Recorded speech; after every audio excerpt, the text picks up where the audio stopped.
I pulled up the gravel driveway earlier than anyone expected. The familiar crunch of tires against loose stone usually brought me a sense of peace. My cabin, nestled against the tall pines, had always been my refuge, a quiet sanctuary where the world couldn't find me. After weeks of long shifts and endless responsibilities, this place was supposed to be silent, still, and waiting for me. But instead, something was wrong.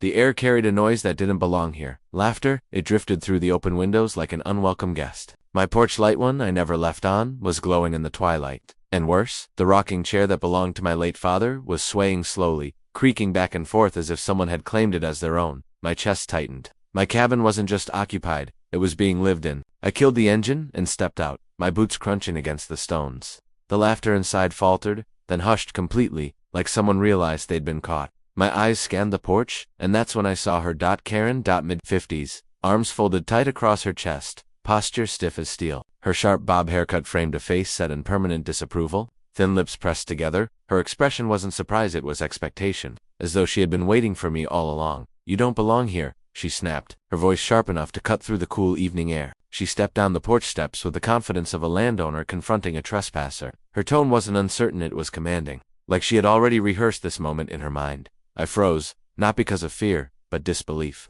Did she really just say that to me? I steadied my voice. "This is my property," I said calmly, keeping my tone even. "I own this cabin." But Karen wasn't the type to be swayed by facts. Her eyes narrowed as though my words were nothing more than background noise. "No," she barked, shaking her head. "You abandoned it. The HOA has reassigned it. My friend has already moved in, and you're trespassing." Her words hit me like a slap, and before I could even process them, the front door creaked. Behind her, a man appeared, nervous, hesitant, clearly embarrassed. He hovered in the doorway, glancing between us, his hand gripping the edge of the door frame like he wanted to disappear into it. His face told the truth. He knew he wasn't supposed to be there. My blood boiled, but I kept my composure. Every instinct screamed at me to storm inside and throw them both out, but I couldn't give Karen the satisfaction of seeing me lose control. I'd dealt with people like her before, stern, self-righteous, and hungry for authority. She wasn't just some nosy neighbor. She was a self-declared enforcer, a woman who believed the HOA rules were more powerful than the law itself. "Listen carefully," I said, stepping closer. "This cabin belongs to me. I didn't abandon anything, and unless you want to explain to the sheriff why you're squatting in a home that isn't yours, you're going to get off my porch." Karen's eyes flashed with indignation. She unfolded her arms and pointed a finger at me like a judge delivering a sentence. "You think you can intimidate me? The HOA runs this community. We decide who belongs and who doesn't. You left, so you lost your rights. My friend is the rightful occupant now, and if you don't leave immediately, I'll make sure the authorities remove you." The audacity was staggering. My fists clenched at my sides, not from fear but from the effort it took to restrain myself. I had faced down criminals, liars, and manipulators before, but there was something uniquely infuriating about Karen's smugness. She wasn't just bending the truth, she was rewriting it entirely. Rewriting it in front of me, in my own home. With no hesitation, the man in the doorway shifted uncomfortably, muttering under his breath, "Karen, maybe we should," but she silenced him with a glare sharp enough to pierce glass. He shrank back instantly, like a scolded child. Clearly, she was used to being in control. I took a deep breath and squared my shoulders. This wasn't just my cabin. This was my lawful home, and she had no idea who she was messing with. The pines swayed gently overhead, the evening shadows stretching longer across the driveway. A couple of curious neighbors had paused along the road, watching the standoff from a distance, their eyes wide with curiosity. To them, it must have looked like a simple property dispute, but to me, it was more. This wasn't just about walls and timber. It was about principle. Karen was playing a dangerous game, one that she believed she could win because she had the HOA on her side. She thought her stern voice and fabricated authority were enough to push me off my own land. She thought I was just another resident she could bully into silence. But she didn't know the truth. She didn't know that I wasn't just the man who owned this cabin. I wasn't just a tired worker coming home early. I was an officer of the law, sworn to protect what was right, sworn to enforce justice not just for strangers on the street, but for myself as well. And tonight, she was about to find out exactly what that meant. Instead of backing down, Karen whipped out her phone like it was a weapon. Her face was tight, lips drawn into a thin line of authority, and her fingers jabbed the screen with sharp, angry precision. "I'm calling the police," she barked, her voice loud enough to echo across the pines. Her tone carried the smug confidence of someone who thought they had the upper hand, like a chess player about to declare checkmate. She held the phone to her ear, pacing across my porch as though it was hers to claim. "Yes, officer," she said, her voice suddenly dripping with exaggerated fear. "There's a trespasser here. He refuses to leave my property. Yes, he's hostile." She shot me a look, her eyes gleaming with triumph. "Please, hurry. We need you to remove him immediately." When she hung up, She looked at me with a smirk that made my jaw clench. "You'll be arrested for trespassing," she declared, her voice rising with theatrical authority. "And then this place will officially be ours." She said ours, with such certainty, as if the cabin, the porch, and even the rocking chair had already been transferred to her name. Her voice carried across the trees, louder than necessary, making sure anyone nearby heard her side of the story first.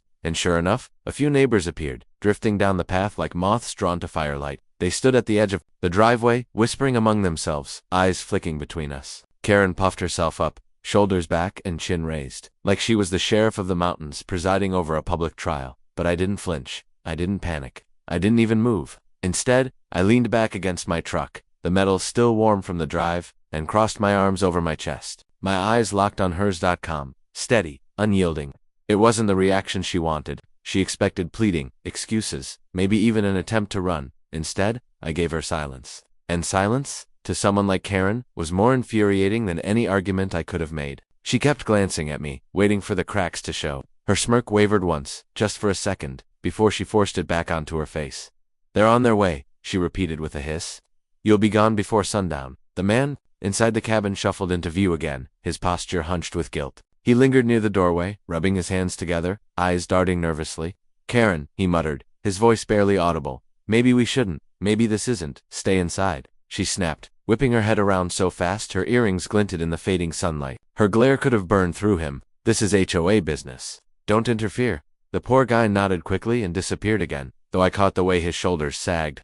He wasn't in on this power play. He was just another pawn in Karen's self-appointed game of control. The neighbors murmured louder now, the tension thickening with every passing second. Some of them looked at me with curiosity, others with sympathy, and a few with the kind of suspicion that only gossip fuels. They didn't know who to believe. To them, I was just a man standing on a driveway, accused by the loudest voice in the neighborhood. Karen, sensing the eyes on her, played it up even more. She waved her arms dramatically. "Do you all see this?" she cried out. "He broke into my cabin. He refuses to leave. The police are on their way to handle this criminal." Theatrics. That's all it was. A performance designed to make me look like the villain before the real authorities arrived. She thrived on it, fed by the murmurs of the crowd. But what Karen didn't know, what none of them knew, was that the game she thought she was winning had already been lost. I wasn't worried about the police. In fact, I wanted them to come.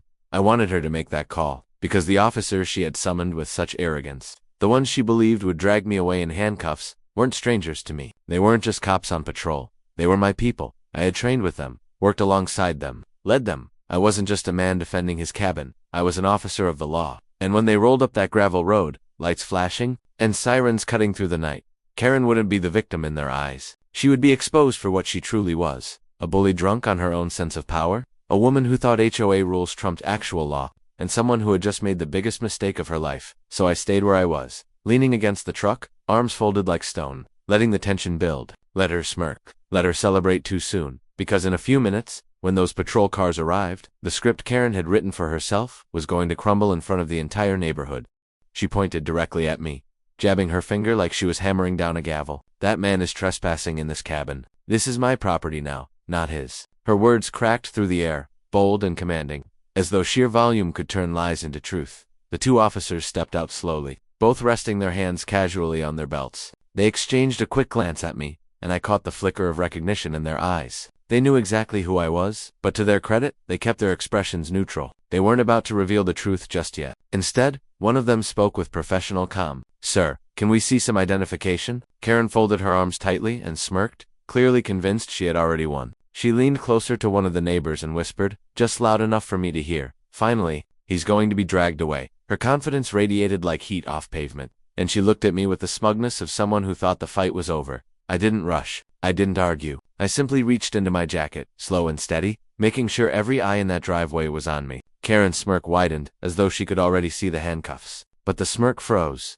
then cracked. The moment I pulled out not a wallet, not an ID, but my badge. The gold gleamed in the flashing red and blue lights. The officers straightened instantly, nodding in respect. "Evening, Lieutenant," one said clearly, his tone shifting from procedure to familiarity. The crowd of neighbors collectively gasped, their whispers growing into a wave of shock. Phones shot up higher into the air as recordings captured every second. Karen's face drained of color, her mouth falling open like she had been slapped. "Lieutenant," she stammered, her voice trembling for the first time. What are you talking about?" I stepped forward, holding the badge high enough so everyone watching could see the truth for themselves. "This," I said firmly, "is my property. I'm not trespassing." And you? I turned my eyes directly on Karen.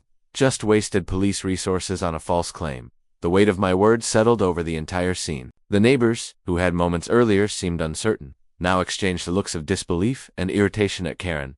Some shook their heads, muttering under their breath. Others angled their phones for better shots. Capturing her humiliation in high definition, Karen stumbled over her words, her stern persona cracking under the pressure. No, this isn't right. The HOA, the rules. He abandoned the cabin. We reassigned it. She waved her hands frantically, trying to salvage her authority. You can't just waltz back here and flash a badge. That doesn't change the HOA's decision. The officers didn't even entertain her rant. One of them turned to me respectfully. Lieutenant, do you need us to file a report? Karen's eyes widened at the word. Lieutenant. It echoed in the murmurs of the crowd. Each repetition another dagger to her pride. The man who had been hiding inside the cabin finally shuffled forward, his face pale with embarrassment. He raised his hand slightly in surrender. Look, I didn't know. She told me it was vacant, that it was hers to give away. I didn't want trouble. I'll leave. His voice cracked with relief. As if finally breaking free from Karen's control, Karen whipped around on him, her face twisted with betrayal. Don't you dare walk away from this. We had an agreement. But the man shook his head quickly,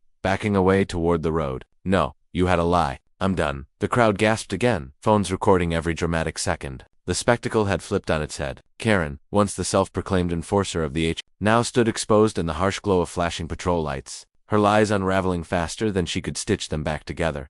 I held my ground, voice calm but cutting. Karen, you've manipulated your neighbors, lead to this man, and wasted the time of trained officers who should be protecting this community, not babysitting your fantasies of power. I took one step closer, lowering my tone just enough to make sure every word landed squarely. You wanted the law on your side. Congratulations. You got it? And it's telling you you're done? Her face crumpled between rage and humiliation. She sputtered, unable to form a coherent argument. The officers didn't even bother hiding their disapproval now. I pulled out his notepad. Ma'am, we're going to document this incident. If this happens again, there will be charges. Karen froze. The weight of those words finally sank in. The neighbors, emboldened by the truth, began muttering louder, now some laughing quietly, others shaking their heads. Her iron grip on the community was slipping, and she knew it. I tucked my badge away and gave the final word. This cabin is mine. It always has been. And you, Karen, just learned the hard way that the law doesn't bend for HOA bullies.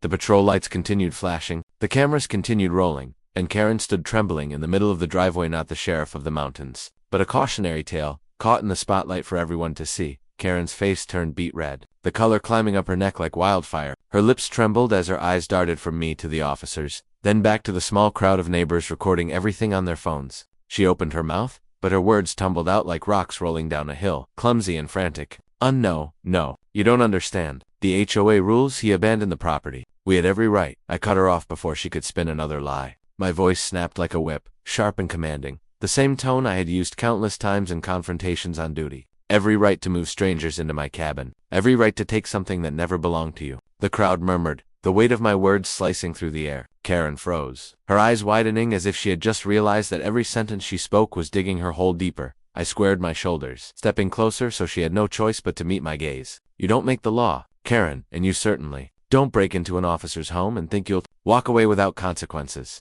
Man who had been hovering nervously inside the cabin finally couldn't take the pressure anymore. He stepped out, his hands raised slightly in a gesture of surrender, palms outward as though warding off blame. Look, he stammered, his voice shaky. I didn't know. She told me it was vacant, that it was hers to give. I don't want any part of this. His face was flushed with embarrassment, his eyes darting to the crowd that had gathered to watch his humiliation. The officers immediately motioned him to the side. Stand over there, sir, one instructed firmly, keeping him out of Karen's orbit. The man obeyed quickly, shoulders slumping in visible relief, as though being out of her shadow was a weight lifted from his back. But Karen wasn't ready to surrender. Her pride was her armor, and even though it was cracked, she refused to let it shatter in front of everyone. She jabbed her finger in my direction, wagging it with the same false authority she had wielded from the moment I arrived. You think you're special just because you wear a badge? You can't scare me. Her voice rose, shrill and desperate. The HOA runs this community. We make the rules here, not you. The neighbors gasped, some even chuckling at her audacity. Phones zoomed in closer, capturing every line of her face, every ounce of rage that twisted her features. I took one deliberate step forward, the gravel crunching under my boots. The distance between us closed, and I lowered my voice so only she could hear. I wanted the words to strike like a blade, clean and precise. Karen, I said slowly, deliberately, you've just admitted to fraud and unlawful entry. Every camera here caught it. The officers heard it.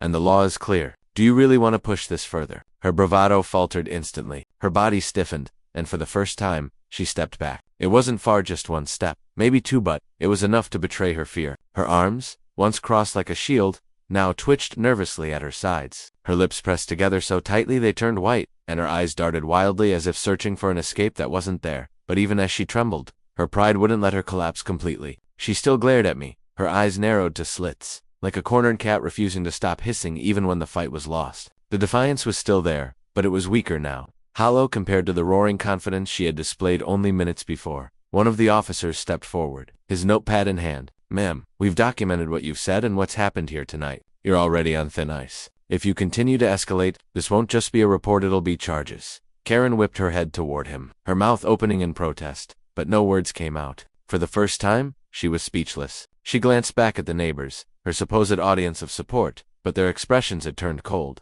Some shook their heads in disappointment, others smirked at her downfall, and more than a few openly filmed her humiliation with shaky hands, eager to share it online later. The man she had roped into her scheme stayed silent, staring at the ground, refusing to defend her anymore. His earlier nervousness had shifted into relief, and it was clear he wanted no part of Karen's drama now that the truth was out in the open. I leaned in, just enough to make sure she heard my final words, low and steady. "This isn't your community to run, and it sure as hell isn't your cabin to take. You thought you could bully me, but you picked the wrong man. I'm not just the owner. I'm the officer in charge."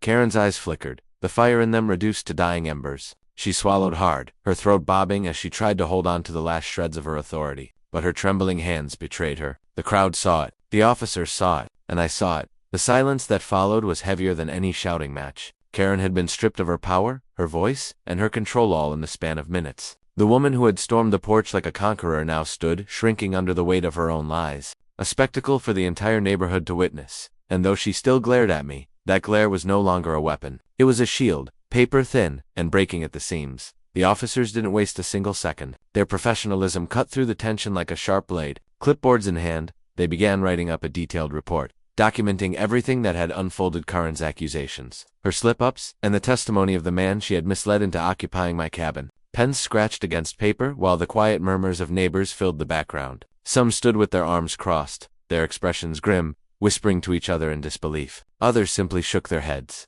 finally seeing Karen's antics for what they truly weren't: leadership, not authority, but manipulation and arrogance wrapped in the thin veil of HOA rules. The flashing patrol lights painted the scene in red and blue, casting dramatic shadows across the driveway and the old wooden porch. As the officers worked, the sound of the engines idling was a constant reminder that this had escalated far beyond neighborhood drama. This wasn't a petty dispute anymore. It was a documented case of fraud, trespassing, and misuse of police resources. For once, Karen wasn't the one controlling the narrative. She was the subject of it, recorded on every phone, etched into every witness's memory. When the report was nearly complete, one of the officers turned toward me. His posture was respectful, his tone steady. "Lieutenant," he said, making sure the title carried loud enough for everyone to hear, "how would you like us to proceed?" The shift was undeniable. Karen's eyes widened, her face straining of color as the reality set in. She wasn't in charge anymore. She wasn't the one giving orders, calling shots, or twisting stories. That authority was mine now, and it was clear to everyone watching. I let the silence hang for a moment, allowing the weight of the question to sink in. Karen's chest rose and fell rapidly, her bravado gone, replaced by the quiet panic of someone who knew the walls were closing in. The neighbors leaned closer, their curiosity piqued, eager to see what justice would look like. Finally, I turned to her, my voice calm but firm, the same tone I'd used countless times to end confrontations before they spiraled further. "Karen," I said evenly, locking eyes with her, "this ends tonight. You stay away from my property, or next time you'll be the one riding in the back of a cruiser." The words struck with finality, like a gavel hitting wood. There was no room for debate, no wiggle room to twist my statement into something else. Her shoulders slumped, the fight draining out of her. The officers didn't put her in handcuffs, not yet. Instead, they gave her what was almost worse, an escort back to her house. A humiliating walk past the neighbors who had once nodded along with her. Self-importance, but now stared at her in open disapproval. She wasn't being led away as a leader. She was being removed as a problem. The patrol cars rolled slowly down the road, engines humming, until the red and blue lights faded into the night. The crowd dispersed in low murmurs, phones still in hand, no doubt preparing to upload their recordings to social media. Karen's humiliation wouldn't stay confined to the end of this street, it would ripple far wider. Her fall from grace shared, dissected, and laughed at by strangers. When the dust finally settled, I stepped onto my porch, the wood creaking beneath my boots, and took a long look at the cabin that had nearly been stolen out from under me. my cabin. The smell of pine drifted in on the cool evening breeze, and for the first time that night, I felt the weight of ownership return. It wasn't just a structure of timber and stone, it was a piece of my life, a sanctuary. And Karen had nearly stripped it from me. The man who had been living there lingered at the edge of the property, his face etched with guilt. He gave me a sheepish nod, avoiding my eyes, and then turned to disappear down the road, eager to distance himself from the chaos Karen had dragged him into. I let him go without another word. His shame was punishment enough. As I leaned against the porch railing, I thought back to how quickly things had escalated. Karen had called the cops believing she was untouchable, convinced that her version of reality would stand unquestioned. She strutted into the confrontation, certain she'd win. But instead, she walked away exposed, humiliated, and stripped of the power she had clung to for so long. The truth was undeniable. Karen had underestimated me. She thought I was just another homeowner she could bully, another neighbor she could push aside. But what she failed to realize was simple: I wasn't just the cabin owner. I was the officer in charge, and tonight, the law wasn't on her side. It was on mine.